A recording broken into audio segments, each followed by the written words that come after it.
کیا حضرت محمد صلی اللہ علیہ وسلم خواتین کے حقوق کے چیمپئن تھے، اور وہ 33 حقوق کیا ہیں جو انہوں نے خواتین کے لیے بتائے؟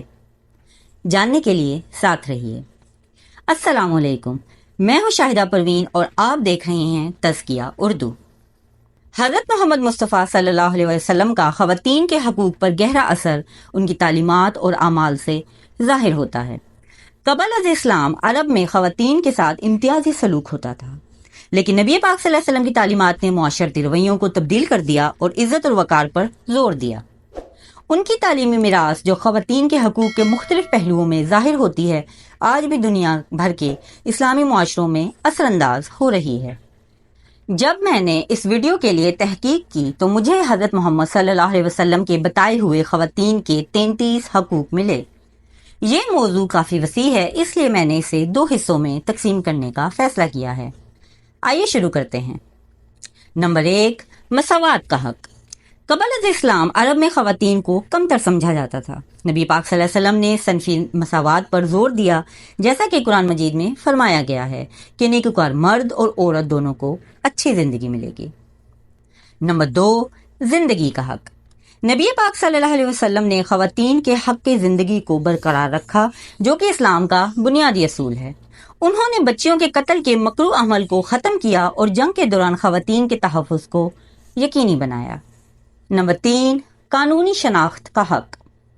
نبی پاک صلی اللہ علیہ وسلم نے خواتین کی قانونی شناخت کے حق کے لیے مہم چلائی، جو کہ اسلامی اصلاحات کا ایک اہم انقلابی پہلو تھا۔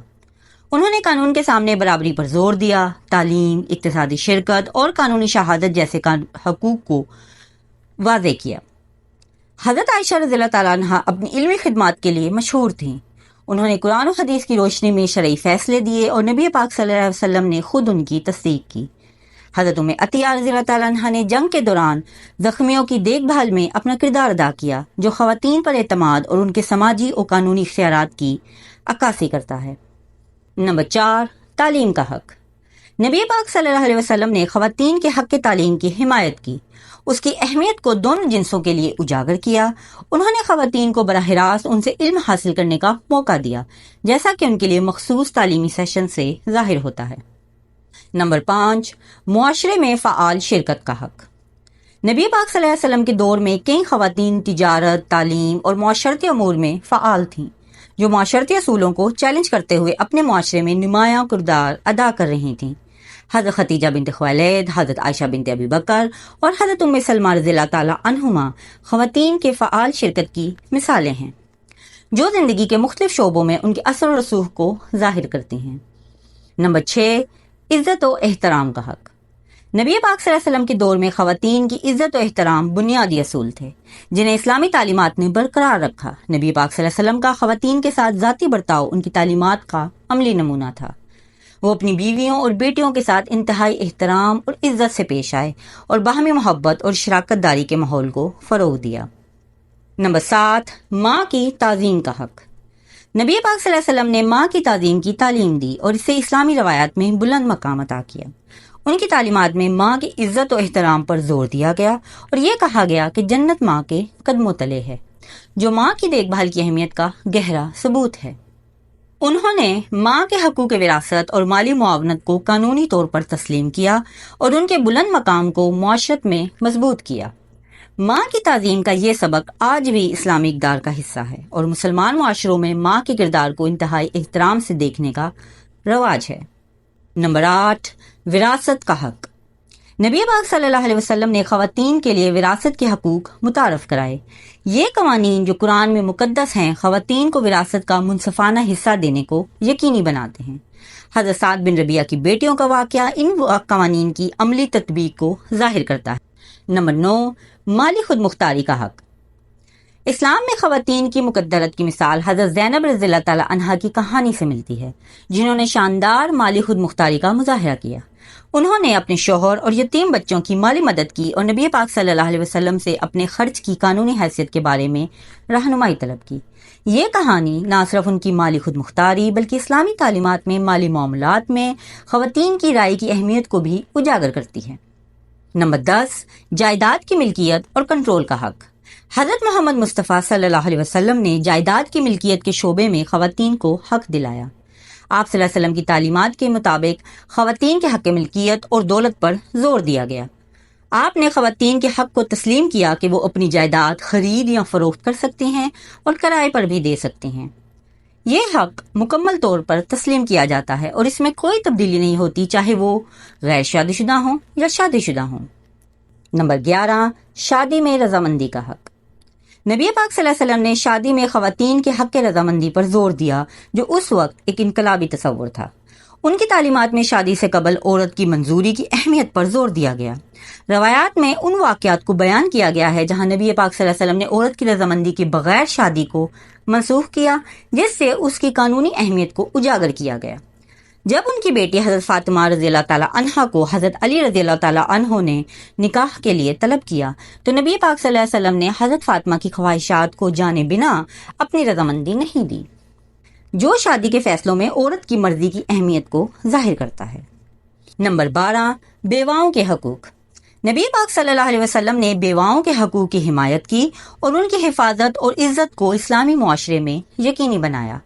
انہوں نے بیواؤں کی دیکھ بھال کو ایک عظیم دینی عمل کے برابر قرار دیا، جو ان کی بہبود کے لیے ایک ہمدردانہ نقطہ نظر کو ظاہر کرتا ہے۔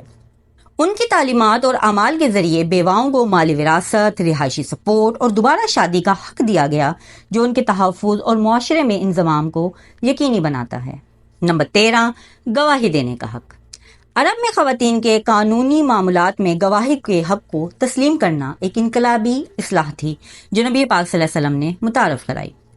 قبل اسلام خواتین کی گواہی کو اکثر نظر انداز کیا جاتا تھا، لیکن اسلام نے خواتین کو قانونی نظام میں فعال طور پر حصہ لینے کا موقع دیا۔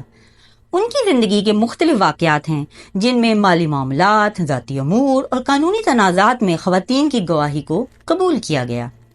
نمبر 14، سماجی انصاف کا حق۔ نبی پاک صلی اللہ علیہ وسلم نے خواتین کے سماجی انصاف کے حق پر گہرے اثرات مرتب کیے اور انقلابی قانونی تحفظات متعارف کرائے۔ یہ تحفظات وراثت، جائیداد، سماجی اور شادی کے حقوق کو شامل کرتے تھے، جو خواتین کو بے مثال خود مختاری اور اختیارات فراہم کرتے تھے۔